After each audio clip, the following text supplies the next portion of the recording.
شروع اللہ کے نام سے جو بڑا مہربان نہایت رحم والا ہے۔ السلام علیکم ناظرین، زمشا وائز میں خوش آمدید۔ یہ ایک سچا واقعہ ہے جو میرے دوست کی بیوی کے ساتھ پیش آیا۔ وہ بتاتی ہیں کہ شادی کے بعد 5 سالوں میں گاؤں نہیں گئیں۔ اس کا راز انہوں نے بعد میں کھولا۔ بتاتی ہیں کہ میری بہن کی شادی تھی اور مجھے ضروری گاؤں جانا تھا۔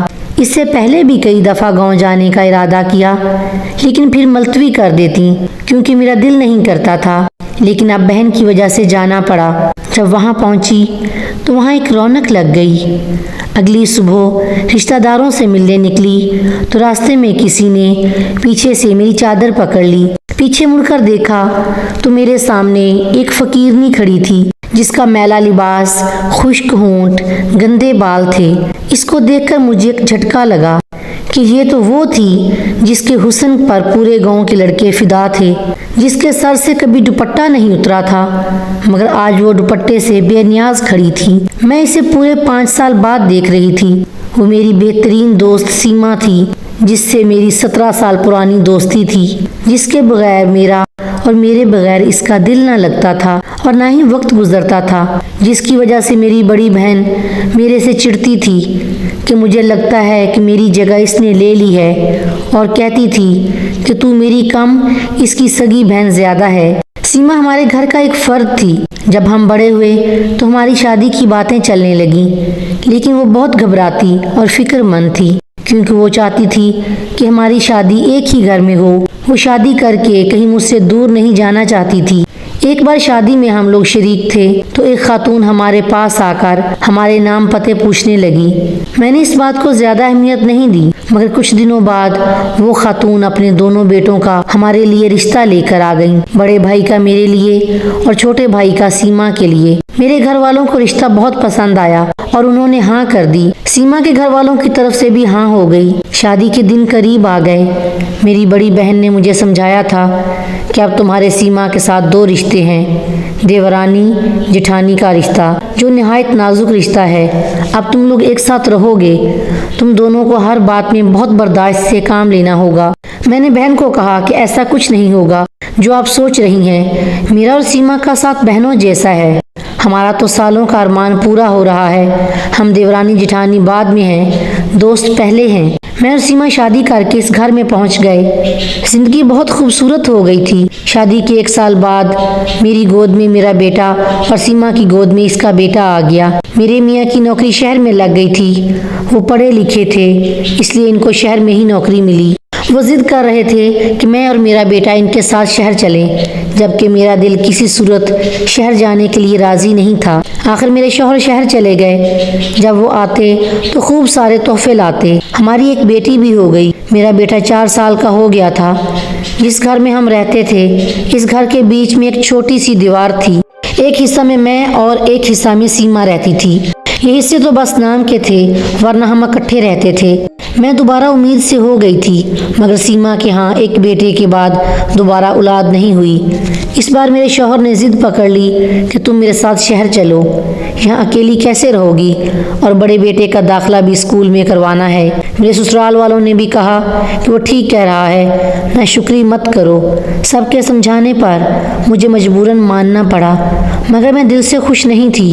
طے یہ پایا کہ میں ولادت کے بعد شہر چلی جاؤں گی۔ جس دن یہ فیصلہ ہوا، اس دن سیما میرے پاس آئی اور اداسی سے بولی کہ تم چلی جاؤ گی تو میرا دل کیسے لگے گا۔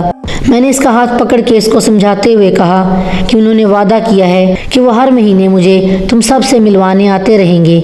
اس نے کہا میں تم کو بہت زیادہ یاد کروں گی۔ میں نے کہا کہ شہر کون سا دور ہے، تم مجھ سے آ جایا کرنا ملنے، میں بھی آ جایا کروں گی۔ پھر وہ میرے گلے لگی۔ ہم دونوں بہت اداس تھے۔ کچھ وقت گزرا۔ میرے ہاں میرے چھوٹے بیٹے کی ولادت ہوئی۔ سرخ و سفید بڑی بڑی آنکھوں والا بچہ سب کو بہت پیارا تھا۔ میرے شوہر نے کہا تم نہیں جانتی تم نے مجھے بہت بڑا تحفہ دیا ہے۔